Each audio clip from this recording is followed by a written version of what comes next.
जय हिंद। स्टडी बसेरा के नए वीडियो में आप सभी का हार्दिक स्वागत है। चैनल पर नए हैं तो चैनल को सब्सक्राइब कर लीजिएगा और वीडियो अगर पसंद आता है तो वीडियो को लाइक और शेयर भी करते चलिएगा।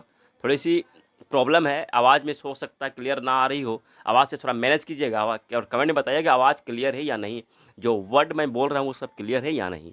चलिए, सितंबर महीने का MCQ का जो टेस्ट सीरीज आप लोगों ने देख लिया होगा, तो आज हम लोग स्टार्ट करते हैं इंपॉर्टेंट प्रश्नों के साथ। बहुत इंपॉर्टेंट प्रश्न है।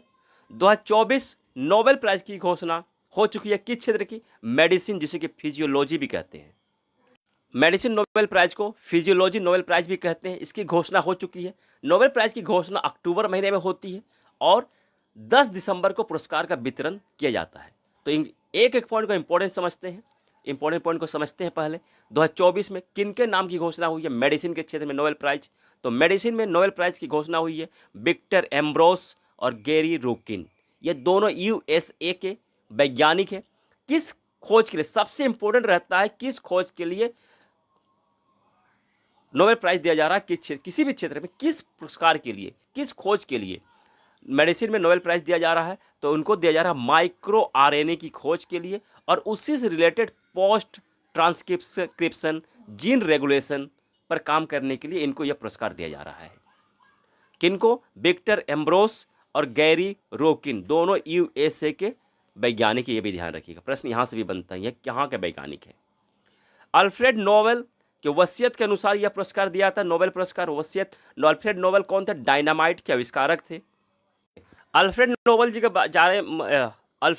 जी के बारे में समझने से पहले समझ लेते हैं कि मेडिसिन के क्षेत्र में सबसे कम उम्र के विजेता कौन है, नोबेल प्राइज विजेता। तो सबसे कम उम्र के विजेता है फ्रेडरिक जी बैंटिंग। इनको 32 वर्ष की उम्र में पुरस्कार मिला था। कब मिला था? 1923 में। 1923 में इन्होंने नोबेल पुरस्कार जीत लिया था चिकित्सा के क्षेत्र में। चिकित्सा जिसे कि मेडिसिन और फिजियोलॉजी भी कहते हैं। सबसे उम्रदराज वैज्ञानिक कौन है? तो उम्रदराज वैज्ञानिक है Peter Ross. Peter Ross USA के ये वैज्ञानिक है, USA के वैज्ञानिक है। इन्होंने 1966 में इनको पुरस्कार मिला था 87 वर्ष की उम्र में। उस समय इनकी उम्र 87 वर्ष थी। तो सबसे उम्रदराज विजेता वैज्ञानिक कौन है मेडिसिन के क्षेत्र में? Peter Ross. सबसे कम उम्र के फ्रेडरिक जी बैंटिंग। और पीटर रॉस तो USA के थे, फ्रेडरिक जी बैंटिंग कहाँ गए थे? तो कनाडा गए थे। ये भी ध्यान रखिएगा। चलिए, आप थोड़ा समझ लेते हैं वैज्ञानिक अल्फ्रेड नोबेल जी के बारे में। अल्फ्रेड नोबेल जिन्होंने डायनामाइट का आविष्कार किया था और ये बिजनेसमैन भी थे।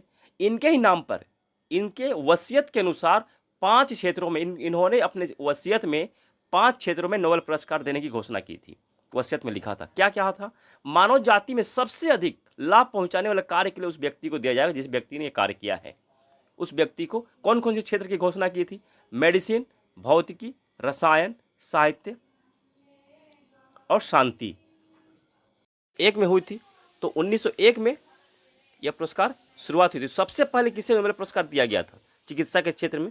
आज चिकित्सा की ही बात करेंगे क्योंकि चिकित्सा के की ही घोषणा हुई है। इसके बाद बारी बारी से जो 6 क्षेत्रों में दिया जाता है नोबेल पुरस्कार, वो घोषणा होगी। तो नोबेल पुरस्कार 1901 में हुई थी। तो 1901 में सबसे पहले जो पुरस्कार विजेता थे चिकित्सा के क्षेत्र में, मेडिसिन के क्षेत्र में, एमिल एडोल्फ वॉन बेहरिंग, इनको यह पुरस्कार दिया गया था। एमिल एडोल्फ वॉन बेहरिंग को दिया गया था। तो हम लोगों ने पढ़ा था, अभी सुना था कि मेडिसिन, भौतिकी और रसायन और साहित्य का के क्षेत्र में अल्फ्रेड नोबेल के वसीयत में लिखा हुआ था। अर्थशास्त्र का 1969 में पुरस्कार की शुरुआत होती है। 1969 से अर्थशास्त्र के क्षेत्र में भी नोबेल पुरस्कार देने की घोषणा होती है, जो कि अल्फ्रेड नोबेल के वसीयत में लिखा हुआ नहीं है। प्रश्न बन सकता है कि इनमें से कौन सा पुरस्कार, नोबेल पुरस्कार जो है अल्फ्रेड नोबेल के वसीयत के अनुसार नहीं दिया था या फिर वसीयत में चर्चा नहीं है? तो वो हो जाएगा अर्थशास्त्र। अर्थशास्त्र नोबेल पुरस्कार की चर्चा अल्फ्रेड नोबेल के वसीयत में नहीं है, इसे भी ध्यान रखिएगा। तो मैंने बताया कि जो बाकी जो 5 पुरस्कार हैं 6 क्षेत्रों में दिया जाता है, तो 5 पुरस्कार स्वीडन में दिया था, स्वीडन की राजधानी स्टॉकहोम में दिया था। कौन कौन सा? शांति को छोड़कर, यानी कि मेडिसिन, भौतिकी, रसायन, साहित्य और अर्थशास्त्र, ये 5 पुरस्कार स्वीडन की कैपिटल स्टॉकहोम में दिया जाता है। और शांति का जो पुरस्कार है, शांति नोबेल पुरस्कार, यह नॉर्वे की राजधानी ओस्लो में दिया जाता है। ये इसी भी ध्यान रखिए, डिफरेंस है। पुरस्कार की घोषणा अक्टूबर महीने के शुरू में होती है अक्टूबर शुरुआत में होती है और इसका पुरस्कार वितरण 10 दिसंबर को किया जाता है। 10 दिसंबर को, उसी वर्ष 10 दिसंबर को किया जाता है, यानी कि अक्टूबर महीने में अभी घोषणा हुई है 2024 की, तो 10 दिसंबर 2024 को यह पुरस्कार वितरण समारोह आयोजित करके दिया जाएगा सभी को, विजेताओं को। क्यों दिया जाता है 10 दिसंबर को? क्योंकि 10 दिसंबर 1886 में 10 दिसंबर 1886 में अल्फ्रेड नोबेल जी की पुण्यतिथि है। इनकी इस 10 दिसंबर को इनकी मृत्यु हुई थी। प्रश्न यहाँ भी एक बनता है कि नोबेल पुरस्कार अल्फ्रेड नोबेल के किस अवसर पर दिया जाता है? तो वहाँ ऑप्शन में रहता है जन्मदिन, पुण्यतिथि और भी बाकी जो ऑप्शन हो सकते हैं। नोबेल पुरस्कार किसी क्षेत्र में, किसी एक क्षेत्र में अधिकतम 3 व्यक्तियों को, 3 वैज्ञानिकों को दिया जा सकता है। नोबेल पुरस्कार वापस नहीं दिया जाता, ये भी ध्यान रखिएगा। और नोबेल पुरस्कार मरणोपरांत नहीं दिया जाता है। 1974 के बाद से मरणोपरांत नोबेल पुरस्कार नहीं दिया जाता है, परंतु घोषणा के बाद, जैसी अभी घोषणा हो चुकी है अक्टूबर महीने में, घोषणा के बाद किसी व्यक्ति की या किसी वैज्ञानिक की जिनकी नाम की घोषणा हुई है कि उन्हें नोबेल पुरस्कार दिया जाएगा, घोषणा के बाद अगर यदि उनकी मृत्यु हो जाती है तो पुरस्कार यह दिया जाता है उसको, उनके परिवार को यह पुरस्कार दिया जाता है उनके ही नाम का। अब नोबेल पुरस्कार का चयन कौन करती है, इसके भी बारे में थोड़ा समझ लेते हैं। कौन सी पुरस्कार, नोबेल पुरस्कार कौन देती है? ये देखिए, एक थोड़ा इमेज भी देख लीजिए। ये है विक्टर एम्ब्रोस और गैरी रोकिन, जो कि 2024 मेडिसिन नोबेल पुरस्कार विजेता हैं। चलिए, कौन कौन से होते हैं पुरस्कार? यहाँ है तो भौतिकी, रसायन और अर्थशास्त्र, फिजिक्स, केमिस्ट्री और economics, royal Swedish academy of science ये चयन करती है। विजेताओं का चयन royal Swedish academy of science करती है। मेडिसिन के क्षेत्र में जो इस बार घोषणा हुई है, कोरोलिंस्का इंस्टीट्यूट ये चयन करती है मेडिसिन के क्षेत्र में पुरस्कार किस व्यक्ति को दिया जाएगा, किस वैज्ञानिक को दिया जाएगा। साहित्य के क्षेत्र में, साहित्य यानी कि लिटरेचर के क्षेत्र में किसे नोबेल पुरस्कार दिया जाएगा, इसकी चयन स्वीडिश एकेडमी करती है। शांति का नोबेल पुरस्कार किस व्यक्ति को दिया जाएगा, इसका चयन नॉर्वेजियन संसद द्वारा गठित समिति द्वारा किया जाता है। और नॉर्वे के कैपिटल ओस्लो में शांति का नोबेल पुरस्कार दिया जाता है। नेक्स्ट पॉइंट पे चलते हैं। नेक्स्ट पॉइंट भी बहुत इंपॉर्टेंट है, ध्यान से समझिएगा। अभी तो स्टार्टिंग है, इसके बारे और भी बहुत इंपॉर्टेंट न्यूज बनेंगे इस पॉइंट पे। लुपेक्स मिशन क्या है? तो लुपेक्स मिशन है लूनर पोलर एक्सप्लोरेशन मिशन। यह चंद्रयान 5, अब आया ना इंपॉर्टेंट समझ में। चंद्रयान 5 जो मिशन लॉन्च किया जाएगा उसका नाम रखा गया लुपेक्स मिशन। इसका फुल फॉर्म बनता है लूनर पोलर एक्सप्लोरेशन मिशन। यह अभी न्यूज में क्यों है? क्योंकि अभी लुपेक्स मिशन की मंजूरी राष्ट्रीय अंतरिक्ष आयोग की मंजूरी मिल गई है। राष्ट्रीय अंतरिक्ष आयोग द्वारा इसकी मंजूरी मिल गई है। अब इस मिशन को इसरो द्वारा लॉन्च किया जाएगा। तो इसरो अब इस मिशन को मंजूरी के लिए कैबिनेट के पास भेजेगा, कैबिनेट के पास इसको मंजूर करने के लिए भेजेगा। इसरो के अध्यक्ष कौन है? एस सोमनाथ है। और चंद्रयान 5 मिशन को इसरो और जाक्सा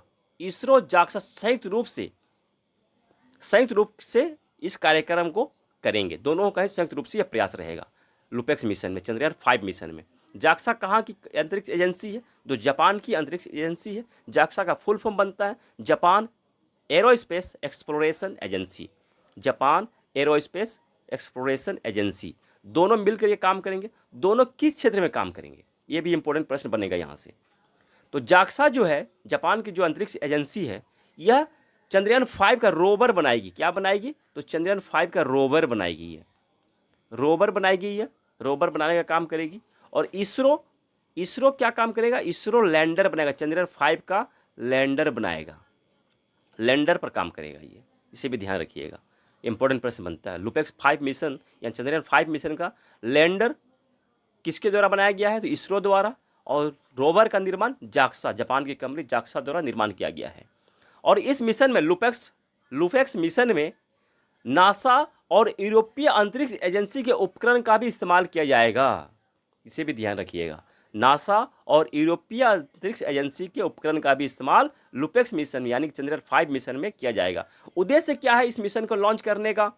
इस मिशन को लॉन्च करने का उद्देश्य है भारतीय अंतरिक्ष यात्री को चंद्रमा पर भेजना और उसे वापस भी लाना है, और चंद्रमा पर जल संसाधन की पता लगाना और भी अलग अलग जो खोज करना है चंद्रयान 5 के मिशन से यह संबंधित है। उद्देश्य ये है। अभी तो चंद्रयान 4 लॉन्च नहीं हुआ, चंद्रयान 5 की बात हम लोग कर रहे हैं। आप लोगों को लग रहा होगा तो तैयारी तो पहले से करनी होती है, क्योंकि चंद्रयान 4 को लॉन्च किया जाएगा। लक्ष्य कब रखा गया है? अभी लक्ष्य रखा गया है 2028 तक इसे लॉन्च करने का लक्ष्य रखा गया। 2028 के बाद चंद्रयान 5 को लॉन्च करने का लक्ष्य रखा जाएगा। तो एक बार समझ लेते हैं चंद्रयान 1, 2, 3 जो लॉन्च हो चुके हैं उनके बारे में। तो चंद्रयान 1 को सबसे पहले कब लॉन्च किया गया था? 22 अक्टूबर 2008 में श्रीहरिकोटा सतीश धवन अंतरिक्ष केंद्र से, आंध्र प्रदेश से। और यह चंद्रमा की परिक्रमा करता है। ये चंद्रयान 1 क्या काम करता है? चंद्रमा की परिक्रमा करता है, और उसके सतह पर पानी की खोज की पता सबसे पहले चंद्रयान 1 ने ही लगाया था। चंद्रयान 2 को लॉन्च किया गया था, कब किया गया था? चलिए, चंद्रयान 4 के बाद लुपेक्स मिशन को लॉन्च किया जाएगा, इसलिए इसे चंद्रयान 5 मिशन कहा जा रहा है, इसे भी ध्यान रखिएगा। तो चंद्रयान 1 के बारे में हम लोग पढ़ रहे थे। चंद्रयान 1 22 अक्टूबर 2008 को लॉन्च किया गया था श्रीहरिकोटा सतीश धवन अंतरिक्ष केंद्र से। चंद्रमा की परिक्रमा करता है, सतह पर पानी की खोज करता है।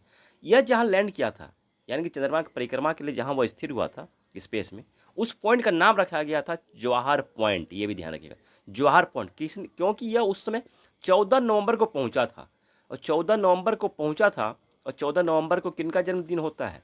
जवाहरलाल नेहरू का। हम लोग उस दिन 14 नवंबर को बाल दिवस मनाते हैं, चिल्ड्रन डे सेलिब्रेट करते हैं। तो 14 नवंबर को उनका जन्म दिवस है, इसलिए चंद्रयान 1 के जो लैंडिंग पॉइंट है उसका नाम जवाहर पॉइंट रखा गया था, इसे भी ध्यान रखिएगा। चंद्रयान 2 को लॉन्च किया गया था 22 जुलाई 2019 में। 22 जुलाई 2019 में से लॉन्च किया गया था, 2019 में। लैंडर का नाम विक्रम था, विक्रम साराभाई के नाम पर, जो वैज्ञानिक थे, भारतीय वैज्ञानिक विक्रम साराभाई के नाम पर लैंडर का नाम विक्रम रखा गया था, और रोवर का नाम प्रज्ञान रखा गया था। और परंतु यह सफल मिशन नहीं रहा था, आंशिक रूप से सफल था, असफल हो गया था। यह असफल मिशन का सॉफ्ट लैंडिंग नहीं हो पाई थी, दुर्घटनाग्रस्त होने के कारण यह मिशन असफल रह गया था। चंद्रयान 2 मिशन लॉन्चिंग डेट याद रखिएगा 22 जुलाई 2019। इसका भी नाम रखिएगा जहाँ इसने लैंडिंग किया था या दुर्घटनाग्रस्त हुआ था चंद्रमा पर, उस पॉइंट का नाम रखा गया तिरंगा पॉइंट। ध्यान रखिएगा, तिरंगा पॉइंट, उस पॉइंट का नाम तिरंगा पॉइंट रखा गया था। चंद्रयान 3 को लॉन्च किया गया था 14 जुलाई 2023 को। प्रश्न बनता है 14 जुलाई 2023 को शुक्रवार के दिन इसे लॉन्च किया गया था श्रीहरिकोटा सतीश धवन अंतरिक्ष केंद्र से। किस रॉकेट का इस्तेमाल किया गया था? LVM-3M5। LVM-3M5 का इस्तेमाल किया गया था। LVM-3M5 रॉकेट का इस्तेमाल किया गया था, मार्क 4 रॉकेट का इस्तेमाल किया गया था। और यह शुक्रवार के दिन इसे लॉन्च किया गया था। यह पहुंचता कब है? लैंडिंग डेट क्या है? 23 अगस्त 2023 को। तो 23 अगस्त 2023 को पहुंचता है, लैंडिंग करता है। लैंडर का नाम इसमें भी विक्रम रखा गया था, वही दो चंद्रयान 2 की तरह ही लैंडर का नाम विक्रम और रोवर का नाम प्रज्ञान रखा गया था। सॉफ्ट लैंडिंग हुई थी, सफल परीक्षण रहा था, और चंद्रमा पर उतरने वाला भारत चौथा देश बना था। चंद्रमा पर उतरने वाला सफलतापूर्वक लैंडिंग करने वाला चौथा देश बना था। और परंतु चंद्रमा के दक्षिणी ध्रुव पर उतरने वाला भारत पहला देश बना था। ये भी ध्यान रखिएगा, पहला देश बना था। इसका भी पॉइंट का नाम रखा गया जहां लैंडिंग की थी, लैंडिंग पॉइंट का नाम रखा गया साउथ पोल पर जहां लैंडिंग की थी, तो शिव शक्ति पॉइंट रखा गया था लैंडिंग पॉइंट का नाम। और चंद्रयान 4 को लॉन्च करने की मंजूरी मिल चुकी है, कैबिनेट द्वारा मंजूरी मिल चुकी है। इसका उद्देश्य क्या है? चंद्रयान 4 को लॉन्च करने का उद्देश्य क्या है? चांद की मिट्टी और चट्टान को पृथ्वी पर लेकर वापस आना, और उसके बाद इसका परीक्षण करना है। चांद से मिट्टी और चट्टान को पृथ्वी पर वापस लेकर आना चंद्रयान 4 का लक्ष्य है। तो एक एक पॉइंट को हम लोगों ने समझा। ये लुपेक्स मिशन को चंद्रयान 5 मिशन क्यों कहा जा रहा है, ये भी इसे भी ध्यान रखिएगा। किसका संयुक्त प्रयास है? और चंद्रयान 1, 2, 3 ये तीनों के लैंडिंग पॉइंट का नाम ध्यान रखिएगा। चंद्रयान 1 के जवाहर पॉइंट, चंद्रयान 2 का तिरंगा पॉइंट, चंद्रयान 3 का शिव शक्ति पॉइंट। अब चलते हैं नेक्स्ट पॉइंट पे। नेक्स्ट है ISSF junior world shooting championship 2024। इसका आयोजन कहाँ किया गया? पेरू में। पेरू का कैपिटल क्या है? लीमा। यह साउथ अमेरिकी देश है, दक्षिण अमेरिकी देश है पेरू। पेरू में इसका आयोजन किया गया था। क्यों पढ़ रहे हैं? कि भारतीय महिला दिव्यांशी ने 25 मीटर स्टैंडर्ड पिस्टल इवेंट में गोल्ड मेडल जीता है। इन्होंने गोल्ड मेडल जीता है। और पुरुष कैटेगरी में सूरज शर्मा ने गोल्ड मेडल जीता है। तो दोनों का नाम ध्यान रखिएगा। दोनों का संबंध किससे है? तो शूटिंग से है, यानी कि निशानेबाजी से है, दिव्यांशी और सूरज शर्मा। चलिए नेक्स्ट पॉइंट पे चलते हैं।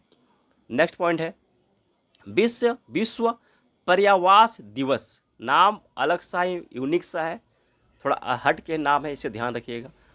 क्वेश्चन जो है इंग्लिश या हिंदी में भी हो सकता है, इंग्लिश नाम को भी ध्यान रखिएगा, इसलिए मैंने दोनों ही नाम को लिख दिया है।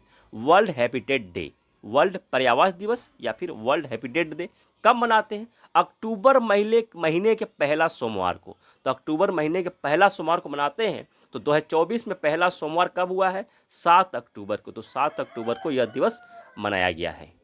थीम क्या है 2024 की?